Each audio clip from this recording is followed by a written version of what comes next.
হুজুর আমাদের ভাস্কর্য বিরোধী, ওনাদের কত পীড়িত ভাস্কর্যের জন্য, কত মোহব্বত ভাস্কর্যের জন্য পা চাটতে চাটতে লেহন করতে করতে এক একজনে জিহ্বাকে পাতলা বানিয়ে ফেলে দিয়েছিল।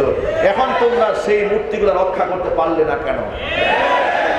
মামুনুল হক তো বলেছিলেন, যদি আমাদের সময় আসে আমরা আমাদের বাবার মূর্তি হলেও ভেঙে ফেলে দেব। আমি এই দেশের 5ই আগস্টে বিপ্লবী সাধারণ ছাত্র জনতাকে হৃদয়ের গভীর থেকে শ্রদ্ধা নিবেদন করি। আমি খুব অবাক হয়েছি যে খেলাফত প্রতিষ্ঠা হওয়ার আগেই মূর্তি ভাঙা শেষ। সুবহানাল্লাহ বলবেন না? আমি তো মনে করি এই দেশের আলেম সমাজ এই দিক থেকে সাকসেস, সফল। তারা এই দেশের মুসলমানদের কলিজার মধ্যে এই মেসেজ ঢুকাতে সক্ষম হয়েছে, মূর্তির সাথে মুসলমানের কোনো সম্পর্ক থাকতে পারে না।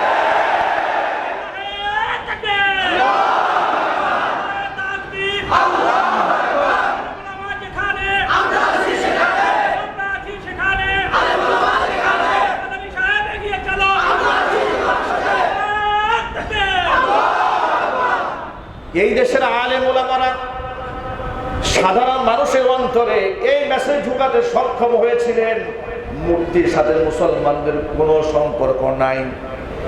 এখন আমি আপনাদের কাছে বিনয়ের সাথে জানতে চাই, আপনারাই বলেন, মূর্তির সাথে মুসলমানের কোনো সম্পর্ক আছে? এরা তাগুতে পরিণত হয়েছিল। তাগুত কাকে বলা হয় শোনেন? নিজে শরীয়ত বিরোধী কাজ করে অন্যকে শরীয়ত বিরোধী কাজ করতে বাধ্য করে। এটাকে কি বলা হয়? এটাকে তাগুত বলা হয়। তাগুত, এটা কি বলা হয়? তাগুত। ফেরাউন সম্পর্কে কোরআন মাজিদের মধ্যে আল্লাহ রাব্বুল আলামিন বলেছেন, ইন্নাহু লাতাগা, যে সে এই ব্যক্তি হচ্ছে সীমা লঙ্ঘন করেছে। কিভাবে ইসলাম বিরোধী কর্মকাণ্ড করতে বাধ্য করে? ছোট্ট একটা এক্সাম্পল দিই। বাংলাদেশের সমস্ত স্কুল, কলেজ, বিশ্ববিদ্যালয় থেকে শুরু করে আলিয়া মাদ্রাসা পর্যন্ত প্রত্যেক অফিসে, সরকারি অফিসে মাথার উপরে ছবি টাঙায় রাখা বাধ্যতামূলক করা হয়েছে। এ কথা কি সত্য না মিথ্যা? আপনারা এক বাক্যে জবাব দেন। মুসলমান যারা, এটা জানেন আপনারা ভালো করে শোনেন, মুসলমানদের ছবি টাঙায় রাখা, প্রয়োজনের ছবি তোলা আর হচ্ছে ছবি টানায়া প্রিন্ট করে ঝুলায় রাখা, এটা কি এক জিনিস? ছবিকে সম্মান করা হালাল না হারাম? চিল্লায় বলেন। প্রথমত বিনা কারণে ছবি তোলা হারাম, দ্বিতীয়ত ছবি ঝুলানো হারাম, তৃতীয়ত ছবিকে সম্মান করা হারাম, আর 4 নম্বর হচ্ছে এটাকে আবার বাধ্য করা, এটা হচ্ছে 5ম নম্বর হারাম। এর মানে হচ্ছে ডাবলের উপর ডাবল। এরা হচ্ছে একেবারে ফার্স্ট ক্লাস মানের কুফরি এই রাষ্ট্রে জবরদস্তি করে চালিয়ে দিয়েছে। আলেমরা মুখ খুলতে পারে না। জন্ম দিবস, মৃত্যু দিবস, শোক দিবসের নামে কি নাটকটা করেছে মাসের শুরু থেকে শেষ পর্যন্ত, যেখানে কোরআন বলে দিয়েছে আপনার যদি বাবাও মরে, আপনার যদি ছেলেও মরে, আপনার যদি ভাইও মরে, আপনি শোক পালন করবেন 40 দিন সর্বোচ্চ। আপনার স্ত্রী, আপনি স্বামী মারা গেছেন, সর্বোচ্চ 4 মাস পর্যন্ত সে শোক পালন করবে। এরপরে শোকের পালন করার কোনো সিস্টেম ইসলামে নাই। আর এরা শোকের মাস বানায় রাখছে। কথা বলে না কেন? শোকের মাস। কি শোক তাদের! মেট্রো রেলের জন্য কান্দে, বন্যামি তো সীমা থাকা দরকার। মেট্রো রেলের জন্য কান্দে, চোখের পানি মুছে, কিন্তু শত শত মায়ের মুখ খালি হয়েছে, একটু কান্না আসে নাই।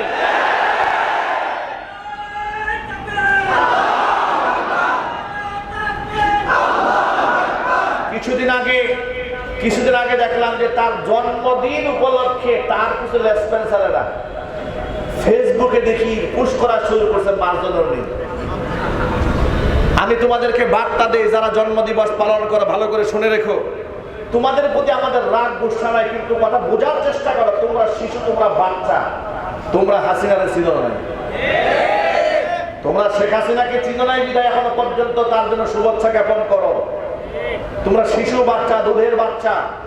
এই শেখ হাসিনা হচ্ছে সেই শেখ হাসিনা পিতৃ পরিচয়ে পিতৃর হত্যার প্রতিশোধ গ্রহণ করার জন্য সে এমন পাগল হয়েছিল, বাবাকে হত্যা করেছে এমন ব্যক্তিকে নিজের পা দিয়া চাপ দিয়ে ধরে নিজ হাতে জবাই করে খুন করেছে। এমন নৃশংসভাবে মানুষ হত্যা করতে পারে, সে মানুষ হতে পারে? আয়না ঘরে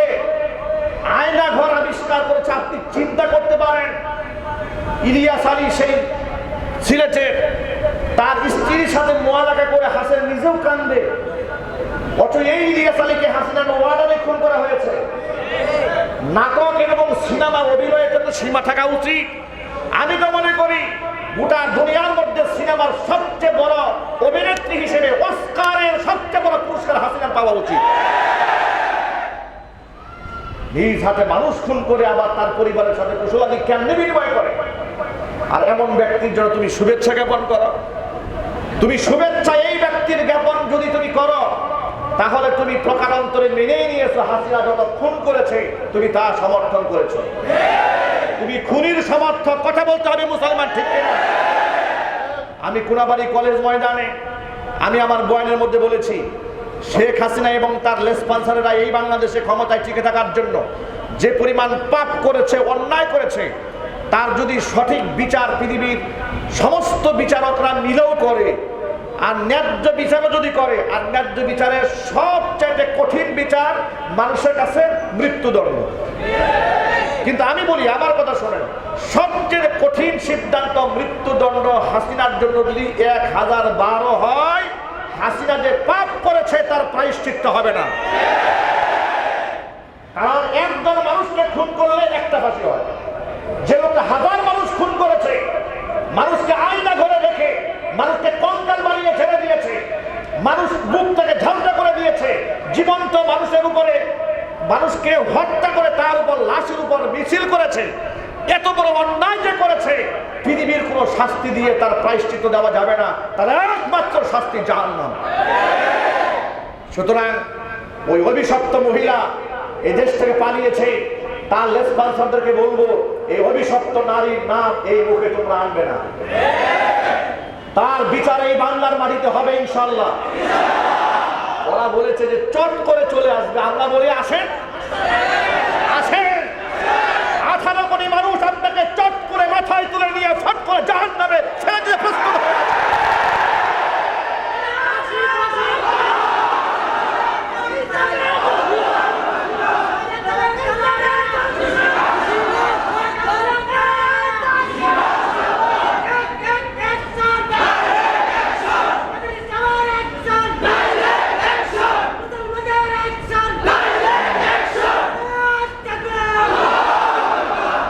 এই সাইনবোর্ডে, এই আমাদের এই পাশের এলাকায় সাইনবোর্ড স্টেশনে আমি সেদিন ইসলাহি প্রোগ্রাম করেছি।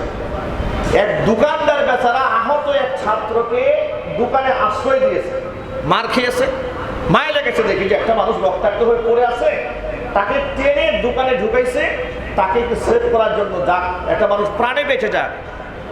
মানুষ, পুলিশ এত জানোয়ার কেমনে হয়? কেন ছাত্রকে আশ্রয় দিয়েছে? দোকানে শাটার খুলে এই ওর সহ গুলি করে ঠান্ডা মাথায় হত্যা করেছে। এরা মানুষটা জানোয়ার, এরা মানুষটা জানোয়ার। এদের বিচার হওয়া দরকার নাই, কথা বলে বিচার দরকার নাই। এদের বিচার হওয়ার আগ পর্যন্ত ভালো করে শোনেন, শেখ হাসিনা থেকে শুরু করে টপ টু বটম প্রত্যেকটা খুনির বিচার হওয়ার আগ পর্যন্ত বাংলার মাটিতে এদেরকে রাজনৈতিক পরিচয়ে পরিচিত হতে দেওয়া হবে না। আপনারা ঐক্যবদ্ধভাবে প্রস্তুত আছেন? আমি দুহাত দেখতে চাই।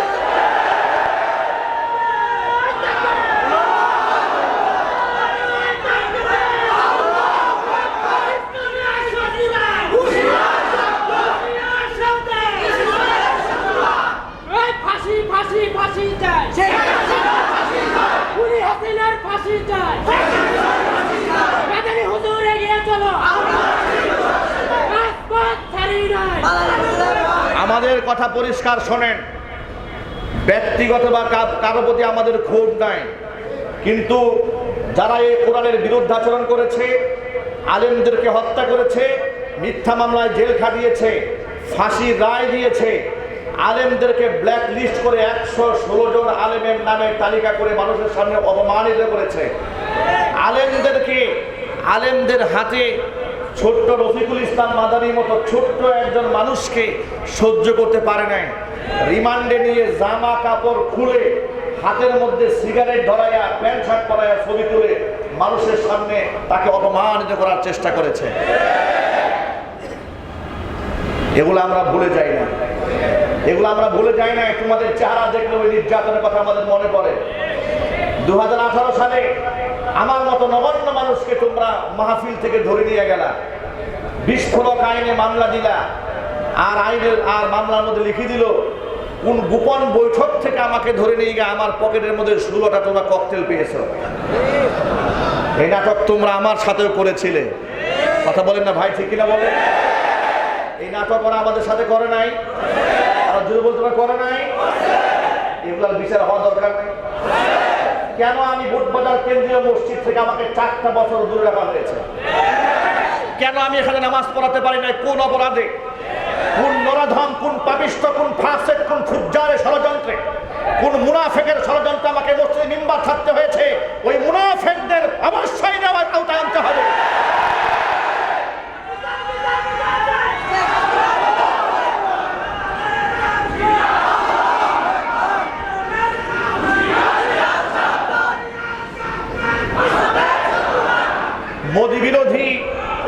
মোদি বিরোধী আন্দোলন করে ঘরে ফেরার পরে থানা থেকে আমাকে ফোন দিয়ে বলে, হুজুর আপনি সেফ থাকেন, আপনার বিরুদ্ধে কিন্তু এলাকার কিছু লোকেরা খেপে গেছে। বলেন কেন? আমি তো মোদির প্রতি ক্ষিপ্ততা দেখিয়েছি, কারণ সে বাবরি মসজিদ ভেঙে মন্দির বানিয়েছে, ঠিক কিনা বলেন? মুসলমানদেরকে হত্যা করেছে। এত বড় মুসলিম বিদ্বেষী বাংলাদেশে আসলে আমি তার প্রতিবাদ জানিয়েছি, আমি তো দেশের কারো বিরুদ্ধে বলি নাই। তখন তিনি বলতেন, হুজুর আপনি মোদির বিরুদ্ধে কথা বলেছেন, কিন্তু মোদির পুতেরা নারাজ হয়ে গেছে। এই বাংলাদেশে মোদির পুত নাই। যারা আমাকে এই বুটবাজার মিম্বার থেকে সরিয়েছিল সব হচ্ছে মোদির পুত। কাদের পুত? চিনা বলো, এরা হচ্ছে মোদির পুত। এই মোদির পুতেরাই আমাকে নিয়ে ষড়যন্ত্র করেছিল। তবে আমরা ওই মোদির পুতদেরকে বলি যে সময় মানুষের একরকম থাকে না। অহংকার দাম্ভিকতা করে আলেমদের সাথে আর বিয়াদবি করো না।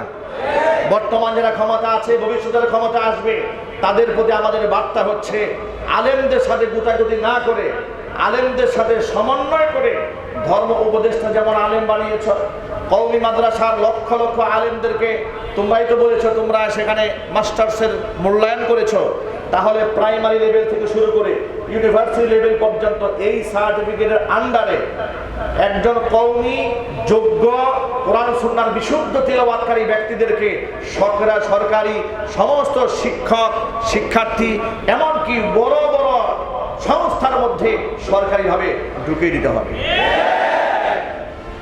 প্রাইমারি স্কুলে যে ধর্ম পড়ায় সে নিজেই ধর্ম জানে না। আমি মিথ্যা কথা বলছি? আপনার কথা বিশ্বাস না হলে আপনি আমার চ্যালেঞ্জে আসেন। প্রাইমারি স্কুলে যে ধর্মীয় সাবজেক্ট নেয় ও ধর্ম জানে না। ওরে একটু কালিমা পড়তে বলে, ও 14 জায়গায় ভুল করবে, ঠিক কিনা বলেন?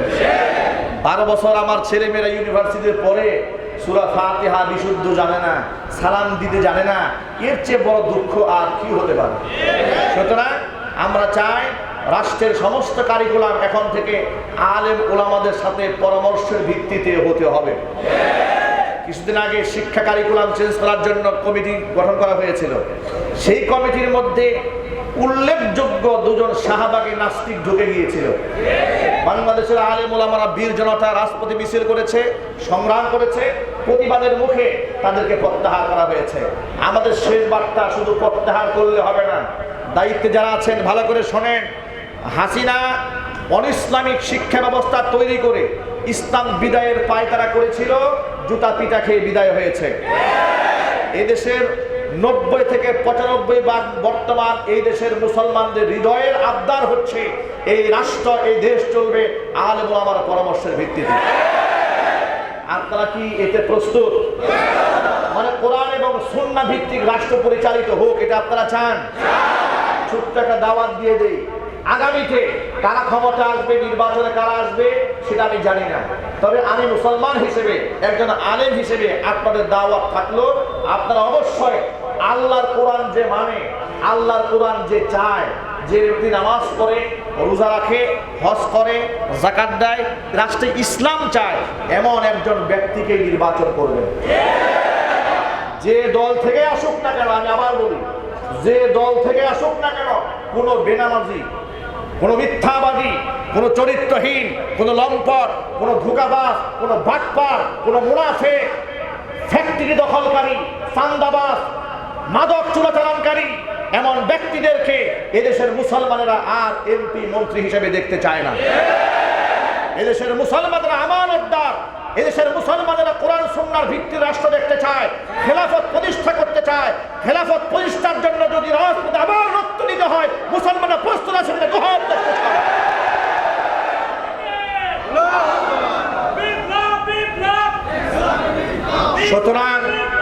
সুতরাং প্রিয় ভাইদেরকে বলছি, আপনারা সকলে ঐক্যবদ্ধ থাকুন ইনশাআল্লাহ। বাংলাদেশে ওদের সমস্ত মিডিয়া ছিল ওদের হাতে, কিন্তু আমাদের কাছে শুধু ছিল মসজিদের মিম্বার। এই মিম্বার কি দুর্বল? কি মনে হয় আপনাদের কাছে? মসজিদের মিম্বার গুলা কি দুর্বল? দুর্বল নয়, কিন্তু ওরা দুর্বল করার চেষ্টা করেছিল। এই বুটবাজার কেন্দ্রীয় জামে মসজিদে প্রত্যেক জুমায় গণজোয়ার সৃষ্টি হতো। এই গণজোয়ার ঠেকাবার জন্য ওরা চেষ্টা করেছিল, ঠিক কিনা বলেন? ওদের সেই ষড়যন্ত্র আল্লাহ ব্যর্থ করে দিয়েছেন, আমরা করি নাই। কে ব্যর্থ করেছেন? আপনারা মসজিদের আমানতকে রক্ষা করে সামনের দিনগুলোতে এই মসজিদের মিম্বার থেকে কোরআন এবং সুন্নাহর বক্তব্যগুলো বলিষ্ঠ কণ্ঠে উচ্চারিত হবে। কোন ইসলাম বিরোধী কর্মকাণ্ড বাংলার মাটিতে বাস্তবায়িত হতে দেওয়া হবে না। যদি কেউ করতে চায়, তার দাঁত ভাঙ্গা জবাব দেওয়ার জন্য আমরা যখনই আহ্বান করব, সেই আহ্বানের সামনে প্রস্তুত থাকতে হবে। সুতরাং আমাদের পার্শ্ববর্তী রাষ্ট্রে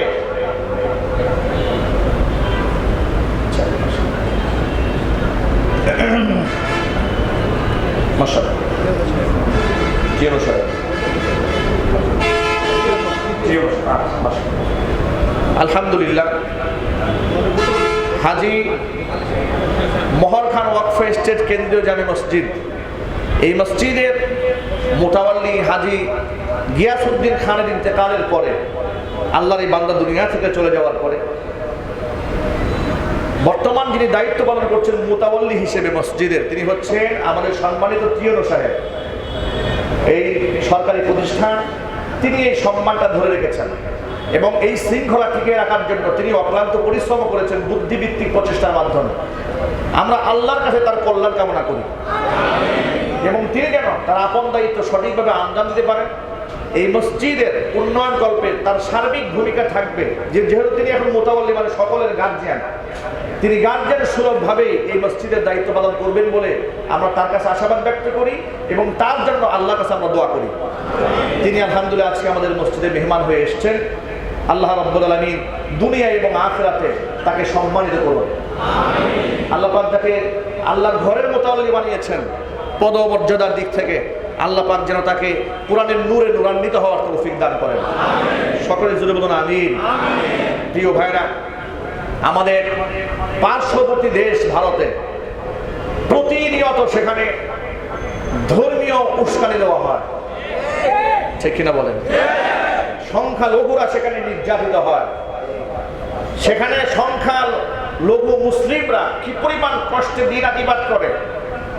গরু জবাইয়ের অপরাধে মুসলিমকে হত্যা করা হয়েছে, এমন অসংখ্য ঘটনা আছে না নাই? যদি বলতে হবে আছে না নাই? মুসলিমরা কি পরিমাণ বৈষম্যের শিকার আপনাদেরকে ছোট্ট একটা এভিডেন্স দেয়। এই বাংলাদেশে অমুসলিম সম্প্রদায়ের সংখ্যা হচ্ছে মাত্র 7%। কয় পার্সেন্ট? মাত্র 7% সংখ্যায় তারা। প্রশাসনের চাকরির সুবিধা গ্রহণ করেছে তারা 25%। কত পার্সেন্ট? 25% সংখ্যালঘুদেরকে বাংলাদেশে দিয়ে দিয়েছে তৎকালীন যুগের স্বৈরাচারী, যাতে করে হিন্দুদের কলিজা ঠান্ডা করে মুসলিম জবাই করে হিন্দুদের অনুগ্রহ নিয়ে কিয়ামত পর্যন্ত ক্ষমতায় থাকা যায়। কিন্তু স্বাদ পূরণ হয় নাই, কথা বলতে হবে, ঠিক কিনা? পক্ষান্তরে আমাদের পার্শ্ববর্তী দেশ ভারত